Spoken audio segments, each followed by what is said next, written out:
गुरु प्यारी सात संगत जी, सभी को प्यार भरी राधा स्वामी जी। संगत जी, आज की एक साकी एक गहरे सवाल को छूती है। अगर गुरु हर जगह मौजूद है तो हम उन्हें महसूस क्यों नहीं करते?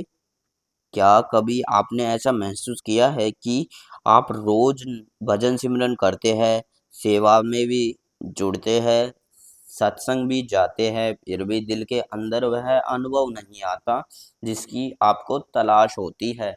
आप आंखें बंद करके पुकारते हैं, कभी भावुक होकर रो भी लेते हैं, लेकिन ना कोई रोशनी दिखाई देती है, ना कोई दिव्य आवाज सुनाई देती है। सिर्फ एक ही सन्नाटा, एक खालीपन जैसा अंदर एक ही नहीं। अगर आपके मन में भी यह सवाल बार-बार उठता है कि आखिर गुरु के दर्शन क्यों नहीं होते, तो शायद इस साखी में आपको उस रहस्य की झलक मिल सके, उस प्रश्न का उत्तर मिल सके जो लंबे समय से आपके दिल में दबा हुआ था। गुरु हमेशा आपके पास ही होते हैं, वह कहीं दूर नहीं है, लेकिन फिर भी हम उन्हें देख क्यों नहीं पाते? जब हम कहते हैं कि हमें गुरु के दर्शन नहीं होते, असल में हम अपने अंदर की उस बेचैनी को बोल रहे होते हैं जो कुछ महसूस करना चाहती है। लेकिन क्या आपने कभी सोचा है कि दर्शन सिर्फ आंखों से नहीं होते, बल्कि दिल और आत्मा से होते हैं? गुरु हम हर पल हमारे साथ है, वह हमारे कर्मों को देखते हैं, हमारे भावनाओं को महसूस करते हैं और हमारे मन की खामोशी को भी सुनते हैं। जैसे सूरज हमेशा आसमान में होता है, लेकिन बादल उसकी रोशनी को छिपा ही लेते हैं। लेकिन उसी तरह हमारे अंदर का अज्ञान, बुरी आदतें, इच्छाएं और कर्म गुरु की मौजूदगी को हमसे छुपा देते हैं। अब समझिए, पहली वजह, हम गुरु को देखना तो चाहते हैं, लेकिन खुद को उनके हवाले नहीं करते। हम कहते हैं कि गुरु जी के दर्शन, लेकिन पूरी तरह समर्पण नहीं करते। सच यह है कि जो सिर्फ देखना चाहता है वह कंट्रोल करना चाहता है, लेकिन गुरु किसी दिखावे की चीज नहीं है, वह खुद अपनी मर्जी से प्रकट होते हैं। जब आत्मा शीशे की तरह साफ हो जाए। दूसरा कारण, हमारी साधना गिनती में है, गहराई में नहीं। रोज 2-2 घंटे भजन सिमरन पर बैठना कोई कमाल तो नहीं है। अगर उस 2 घंटे में मन इधर उधर घूमता रहता है तो वह साधना नहीं, सिर्फ एक औपचारिकता है। नाम जप बिना भावना के सिर्फ एक आवाज है, लेकिन जब उसी नाम में प्रेम जुड़ जाए तो वह आत्मा को रोशन कर देता है। तीसरा कारण, मन की अशुद्धता, लोभ, मोह, माया, क्रोध, जलन और अहंकार है। यह सब मन को गंदा कर देती है, जिससे गुरु को प्रतिबिंब पड़ना चाहिए। जैसे धूल से भरे आईने में चेहरा नहीं दिखता, वैसे ही अशुद्ध मन में गुरु की छवि नहीं दिखती, यानी गुरु की तस्वीर नहीं दिखती। चौथा कारण, हमारे कर्म, कई बार हमारे पुण्य जन्मों के कर्म में इतने भारी होते हैं कि वह दर्शन की राह को ढक देते हैं। लेकिन इसका मतलब यह तो नहीं है कि गुरु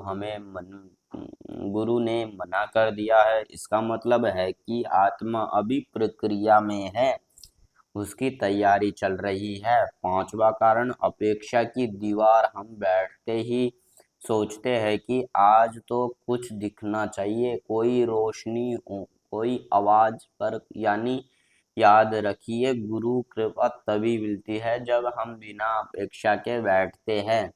छठा कारण, सेवा में का भाव, हम कहते हैं कि इतना सेवा करता हूँ फिर भी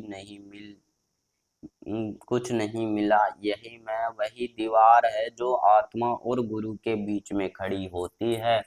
जब मैं मिटता है, तभी वह प्रकट होते हैं। सातवां काम, धर्म की कमी, धैर्य की कमी। कुछ महीने साधना की, कुछ साल किए और फिर जब कुछ नहीं मिला तो निराश हो गए। लेकिन क्या आप जानते हैं, कई आत्मा को कम से कम 40 से 50 साल बाद दर्शन हुए हैं और उस एक दर्शन ने उनके जीवन में अमृत भर दिया है। अब सुनिए एक सच्ची आत्मा की साखी। सात संगत जी, एक अहमदाबाद की एक बहन थी, पति की मृत्यु के बाद बिल्कुल अकेली रह गई थी। उसके 4 बच्चे, कोई सहारा नहीं था, लेकिन फिर भी उन्होंने नाम नहीं छोड़ा, भजन सिमरन नहीं छोड़ा। हर सुबह वह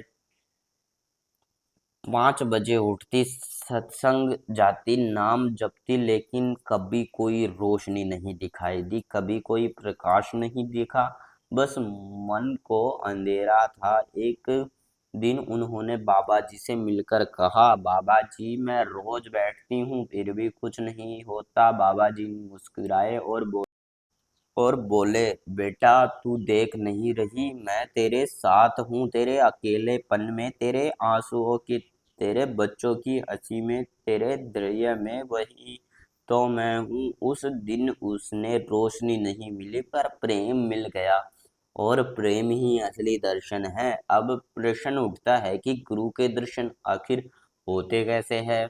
जब हमने देखना छोड़ देते हैं और महसूस करना शुरू कर देते हैं, तब दर्शन होते हैं।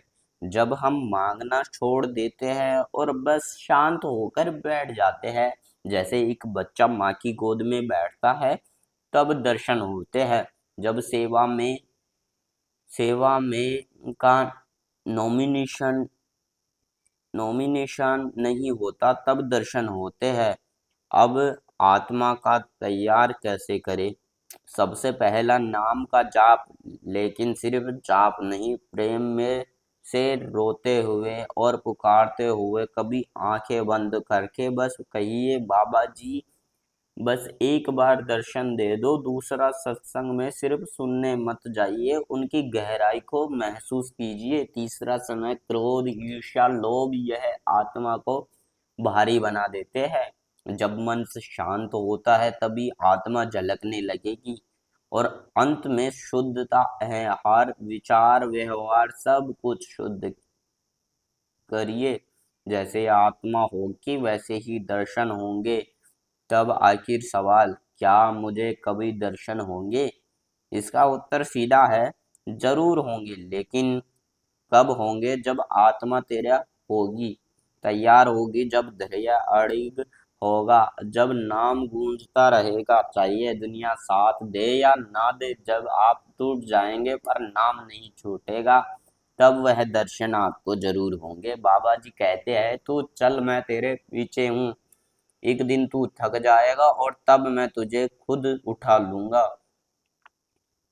अगर यह साकी आपके दिल को छू गई है तो संगत से विनती है, साकी को एक लाइक करें वीडियो को, और हमारे चैनल को सब्सक्राइब करें, ताकि हर रोज आप सभी को नई नई साकी सुनने को मिल सके। राधा स्वामी जी।